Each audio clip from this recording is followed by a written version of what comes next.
Halo teman-teman semua, kembali lagi di channel Lapak Kaki Lapak. Nah, di kesempatan kali ini kita ingin sharing-sharing ke teman-teman nih, dimana kita ada pertanyaan-pertanyaan dari teman-teman yang masuk, ada yang dari TikTok, ada yang dari YouTube juga. Nah, pertanyaan-pertanyaan tersebut kita kompil dan akan kita jawab di video kali ini. Yuk, langsung aja kita mulai dari pertanyaan pertama.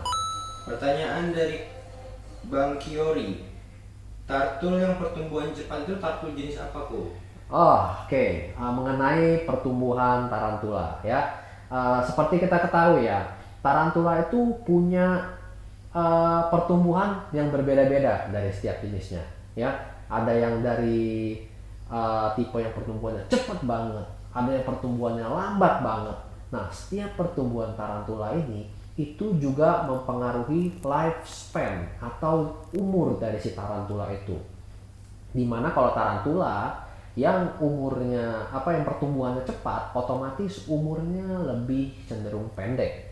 Dimana tarantula yang pertumbuhannya lambat itu umurnya biasanya lebih cenderung panjang. Jadi untuk masa dewasanya lebih lambat ya teman-teman ya.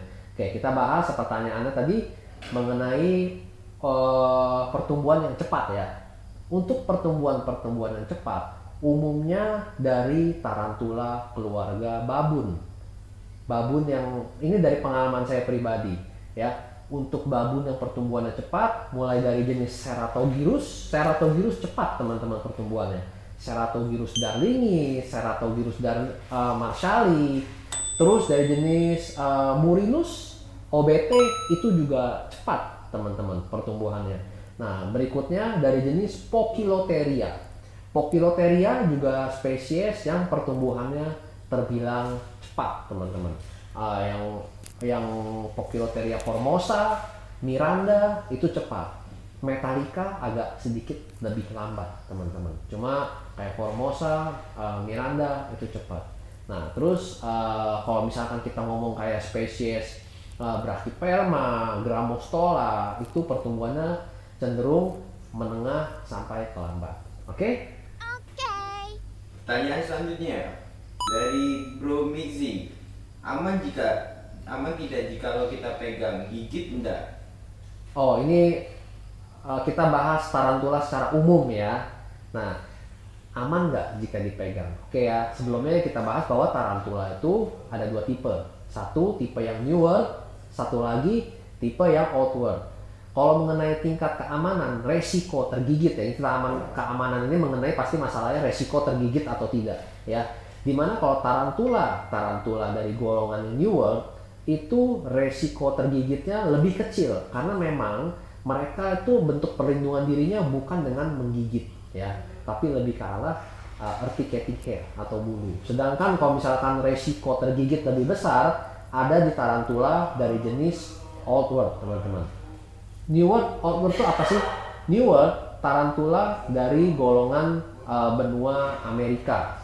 Sedangkan kalau outward itu dari benua Asia dan Afrika ya. Untuk jenis-jenisnya teman-teman bisa ambil pelajari sendiri. Oke?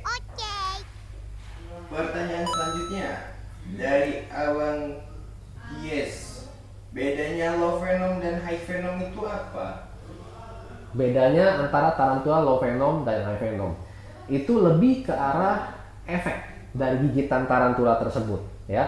Dimana kalau misalkan low venom biasanya kalau tergigit efeknya lebih ke gatal dan panas di area yang tergigit. Dan tarantula low venom itu chance tergigitnya lebih kecil, teman-teman. Sedangkan kalau misalkan tarantula high venom itu potensi tergigit lebih besar kalau kita iseng ya sama tarantulanya, kita pegang-pegang gimana, itu potensi tergigit lebih besar kalau untuk tarantula dari jenis high venom. Dan kalau misalkan seandainya tergigit high venom, efeknya bisa sampai kram, kesemutan, demam, meriang, itu bisa teman-teman. Nah, cuma teman-teman perlu perhatikan hal ini teman-teman. Jika ada yang memiliki alergi tertentu ya, kita ngomong misalkan alergi terhadap racun tarantula, itu lebih beresiko berbahaya teman-teman. Kalau misalkan punya alergi ya, alergi tertentu nih, alergi nggak tahu karena kan efek racun tarantula itu berbeda-beda ya. Komposisi dari racun juga berbeda-beda, spesies tarantula banyak. Nah, sama aja. Kalau misalnya kayak kita punya alergi terhadap makan kacang atau apa, itu juga kan berbahaya teman-teman. Begitu pula dengan alergi dari racun tarantula, itu juga bisa berbahaya. Jadi kalau misalkan teman-teman nggak punya alergi, ya efeknya umumnya rata-rata kalau yang low venom itu lebih ke apa, panas dan gatal aja di area gigitan, efek rendah lah. Dan yang high venom ya itu bisa sampai demam. Oke? Pertanyaan dari Bang Fahmi. Perawatannya gimana? Makannya itu apa aja dan berapa kali? Nah, oke. Untuk perawatan tarantula ini secara simpel kita ngomong ya. Perawatan tarantula makannya 1 minggu sekali.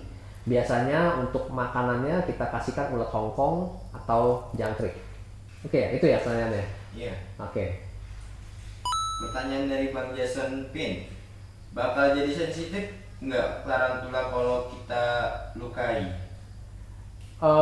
Maksudnya jadi tarantula ini ketika udah kena luka jadi galak ya, itu ya possible aja teman-teman. Namanya hewan, kalau misalkan dia luka otomatis dia tuh merasa terancam dong. Nah ketika dia merasa terancam, dia bisa aja menjadi sifatnya jadi lebih galak atau lebih sensitif. Itu possible banget, bisa seperti itu. Jadi kalau misalkan teman-teman perhatikan, kalau misalkan tarantulanya punya luka atau gimana, itu harus segera cepat diobatin. Karena luka tarantula biasanya namanya luka itu ada pendarahan, itu harus langsung ditindak. Biasanya kalau misalkan luka di kaki ada pendarahan, kita amputasi kakinya teman-teman. Untuk amputasi bisa cek di video kita yang sebelumnya, ada kita bahas mengenai amputasi pada kaki tarantula. Oke, teman-teman kelihatannya segitu dulu untuk question and answer ya, Q&A di kesempatan kali ini. Nanti kita akan lanjut lagi di Q&A lainnya. Oke, sekian dulu teman-teman. Salam kaki 8.